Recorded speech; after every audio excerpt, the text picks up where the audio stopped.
2 വർഷത്തോളമായി അടഞ്ഞുകിടക്കുന്ന കണ്ണൂർ റെയിൽവേ ഓവർബ്രിഡ്ജിന്റെ പ്രവൃത്തി പുനരാരംഭിച്ചു.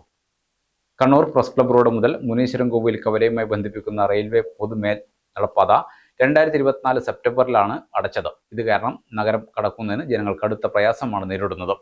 പ്ലാസ, പയ്യാമ്പലം, അഴീക്കൽ ഭാഗത്ത് പോകുന്നവരാണ് ഏറ്റവും അധികം പ്രയാസം നേരിടുന്നത്. ഏകദേശം 40 വർഷം പഴക്കമുള്ളതാണ് ഈ റെയിൽവേ ഓവർബ്രിഡ്ജ്. നടപ്പാത ഉടൻ നിർമ്മിക്കണമെന്ന് ആവശ്യപ്പെട്ട് നിരവധി പ്രക്ഷോഭങ്ങളും പ്രതിഷേധ സമരങ്ങളും നടന്നിരുന്നു. ഇത് അടച്ചതോടുകൂടി റെയിൽവേ സ്റ്റേഷനിൽ നിന്നും വരുന്നവർക്കും അങ്ങോട്ട് പോകുന്നവർക്കും കഷ്ടപ്പാടായിരുന്നു. പഴയ ബസ് സ്റ്റാൻഡ് അണ്ടർബ്രിഡ്ജ് വഴിയുള്ള നടപ്പാതയുടെ സ്ലാബ് പൊട്ടിയത് അപകടക്കെണിയായിരുന്നു. റെയിൽവേയുടെ ചെറിയ ഒരു ഗേറ്റ് ചാടി മറഞ്ഞു വേണം ഇരുവശം കടക്കാൻ. 2025 മെയ്യിൽ റെയിൽവേ മേൽനടപ്പാതയുടെ ടെൻഡർ ആയി.